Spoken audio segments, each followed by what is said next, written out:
now starting to move up the list. He's actually starting to make some headway in the races, even though he's staying low, because Skipper taught him how to do certain maneuvers that would speed you up without going too high into the jet stream.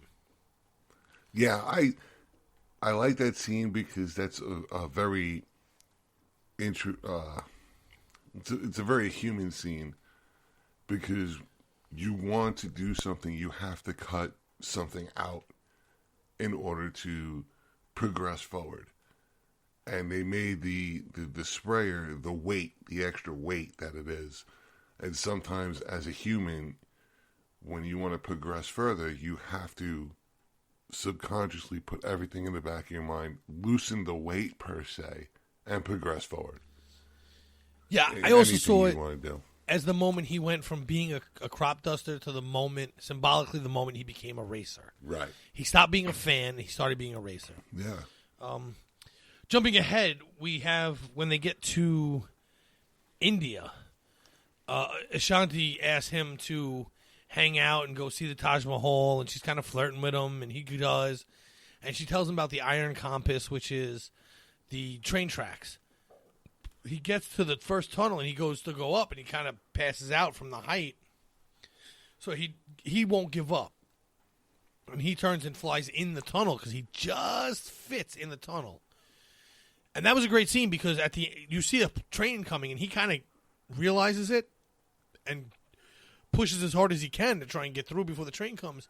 You don't know if he collides with the train or not when he comes out. Yeah. Then he pulls into the airport, and it's kind of like heaven. Mm-hmm.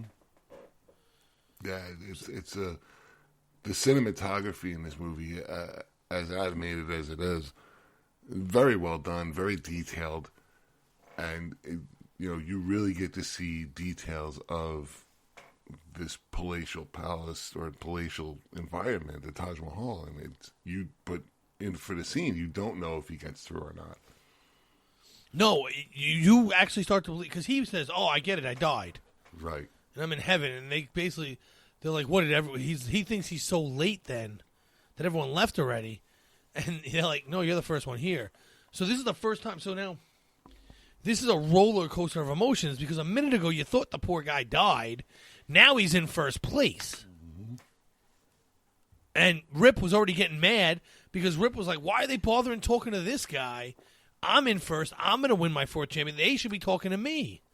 So this just infuriates Rip, which is great. Yeah, I love the little man comes in first. The unknown, and the favorite turns around, and the favorite's wondering, where's the attention on me? And right. Later on we'll get to how he tries to fix the race in his own mind. But that's another great scene of. Well, he already tried once, actually. Right. Because he got Ashanti, because all of a sudden, she has a Mark V prop, which only Rip has. Right. And Dusty is no dope. He immediately goes, "Hey, how are you? Why'd you try to get me killed?" "Oh, I thought you'd just turn around and go home." "Well, I wouldn't." And anyone who knows Dusty, by the way, knows he wouldn't. Yeah. He was going to keep moving forward till the moment he couldn't move forward anymore. And that again comes into play later, because now they, like you said, Rip is going to set up his own way of stopping him. And basically what he does is he sends Ned and Zed to go break his antenna. And when he does that, he doesn't know where he is. He flies into restricted airspace, and he ends up on the Fleisenhauer. So, I love how I love these names. I love the homages, and they try to tie it into the movie, different things, and it's just fantastic. Yeah, but here's another roller coaster of emotions, because he's flying, he's lost, you're upset, he gets found. They don't shoot him down. Now we have the actual military involved. They bring him back to the deck. You show him shoot off the deck, which was an awesome scene. He's like, "You just nod when you get your propeller going full speed, nod, and he'll shoot you off. And you'll be at 168 airspeed in 2.3 seconds," whatever it is. Yeah. So all that happens, and you're like, great, he's going to get back in this, and then he can't get over the humps, and he crashes in the water, and he drowns. He gets saved, he gets pulled out, but he's in pieces. So now you're like, oh, his race is over, and he's like, oh, my race is over. So how'd you feel, before the next part of that scene happens, how'd you feel when you saw him crashing? I kind of took it to heart. This whole movie I can take to heart, but I kind of took this one to heart, too, because how many times have you hit, quote-unquote, brick walls or hit the ocean at some sort of speed that crashes, that has you a defeatist in your head and not want to move on with anything? You put that to the side and say, I can't do it no more. And maybe I'll come back to it later, but never do. For me would be college. But that kind of resonated with me in that aspect. That's what that was for me. Yeah, I would agree. And on top of that, it has a bully aspect to it. That the reason you're giving it up and not going on is because you've been bullied into it. Mm-hmm. Which is even worse. Because let me tell you right now, I know schools say they don't tolerate bullying. I call nonsense on that. Because the only time I've ever gotten a call from the school about bullying was when a bully was picking on my kid and my kid punched him back. And my kid was now in trouble. Not the bully, because he didn't get caught. Right. And so bullying is very much well and alive in society because we never catch that person. We always catch the retaliation. Go watch a hockey game. Yeah. They almost always catch the retaliation. It's because you're not, the bully is smarter than to do it in front of somebody. But you only have so much a time window before you're going to get caught, right? So the bully does his thing when he's not going to get caught, but by the time you retaliate, the teacher or whatever is now looking at you. Yeah, it's almost it's. You would think the bully wants the attention, to get the people around them to get the hype going or whatever have you. But there are those type of bullies that will put somebody in a corner in seclusion. Well, there's tons of them. But right, I'm telling you, my kid was getting bullied, and he got in trouble when he stood up for himself. The other kid never got in trouble. It's just the way it happens. And but that's what we have here. And my only point to bringing that up is that stops a lot of kids from wanting to do things, right? Wanting to be adventurous or wanting to take the risk. And that's what we have here. Now he can't go on anymore because he was put in a position where, like you said, he ran into that brick wall. Yeah. And that brick wall was put there by a bully, not just because it was there. Right. And it wasn't in his own head. Someone forced that on him. But our buddy Chupacabra, he comes back with a bunch of wings. And I have it written down here. Hold on. So El Chew, he brings wings. Rochelle brings parts. Bulldog brings parts, because what we didn't touch on was earlier on in the race, even though Bulldog had said that to him, Bulldog blew an engine. Mm-hmm. And the oil sprayed across his eyes, and the only person to come help him was Dusty. And Dusty flew down next to him and made him turn and told him when to bank and this and that, and got him all the way back safely to the runway that the end of the race was on. And when he finally got his eyes cleared, he said, I told you, every man for himself. Now you put yourself in dead last. But Dusty's not going to win compromising his morals.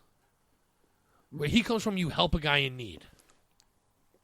I agree. I couldn't have said that better myself. There's physical winning, but there's winning by morals also as well.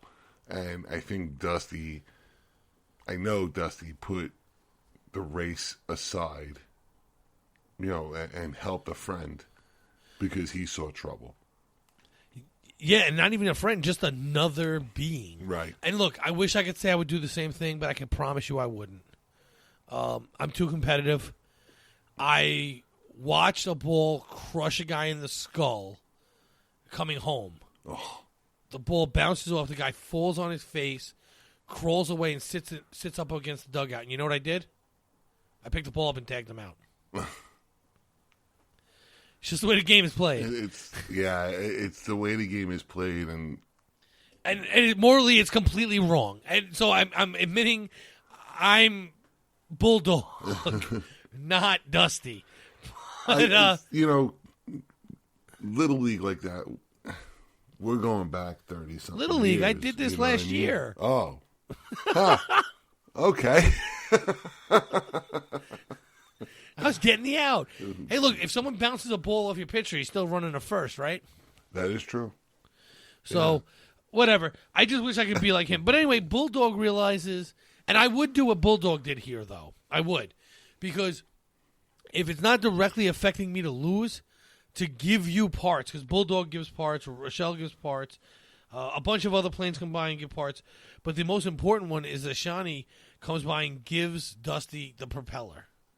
And Dusty says to her, you have a chance of really winning. Why would you give this to me? And she goes, it's not really a good look on me. And the main reason why she does that is because just before that, she talks about integrity that Dusty has. And Rip turns to her and says, yeah, how about that new prop you have? How much integrity did that cost you? And she says, too much. Yeah. So she gives Dusty. So now he has all the parts. Can he get built back together? He asks Dottie. Dottie says some ridiculous statement no one understands. She goes, yes. It means yes. And they're going to rebuild them.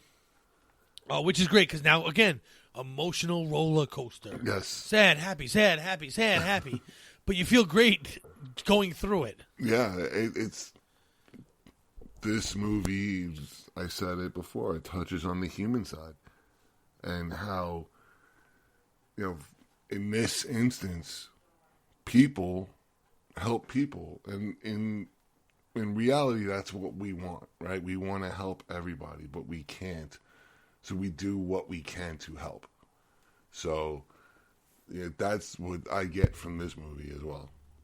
Yeah, I agree. And I loved it. I loved how that went. So now we have the last leg of the race, right? And when Dusty was on the Fleisenhauer, that is the Jolly Wrenches, and that's when he sees they only did one mission. That and this is what we learned. He had PTSD and had to leave the military because he was on his very first run with a bunch of rookies. Through the clouds, they saw one aircraft carrier or destroyer or something. I forget what it is. And he allows his recruits to convince him to go in for an easy attack. And when they come through the clouds, it's the entire enemy fleet. Yeah. Well, everyone gets shot down. The only one to survive is Skipper. Yeah. And he grounds himself for life. And he's too afraid. And now it's been so long, he probably can't fly, like they show you him try at one point and whatever. So he's coming to Mexico, and this is when he tells Dusty the story. Because Dusty was mad at him. Dusty gets over it because Dottie basically says, look, he was wrong for lying to you, but he was right about you.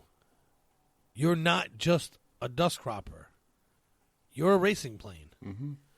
You have the heart of a racing plane, and you're going to be a racing plane. And while they're watching, I guess it was Chug was watching the finishes of Rip, you can tell he's rewinding back and forth. They don't tell you anything about it, but when you get to the end, you find out that if you're paying real close attention, Rip always turns sideways. He does the knife edge turn, but he doesn't turn. He's going straight, but knife edges it, and he does that to show off for the photos. But he also slows down just a little bit so they can get more photos of him because he's that cocky. That vain. Yes, and this is going to come into play for the very final scene, or the second to final scene, really. And Dusty gets back in the race, but he has a heavy, heavy penalty. And they show you him making the moves, passing people, and even Bulldog looks down and goes, good show, Dusty. And he's moving past people, and now all of a sudden, it's Rip, Ned Zed, or Zed Ned, I forget which order, and Dusty. And Ned and Zed are attacking... No, I'm sorry, Rip attacks Dusty. Yes. And actually drives his face into the dirt. And then, boom! Who comes to save the day? Skipper. He finally flies. That's up, down, barrel roll. Those are my emotions at this point. Backflip. That's exactly my emotions at this point. And again, the human side of, the mentor wanting to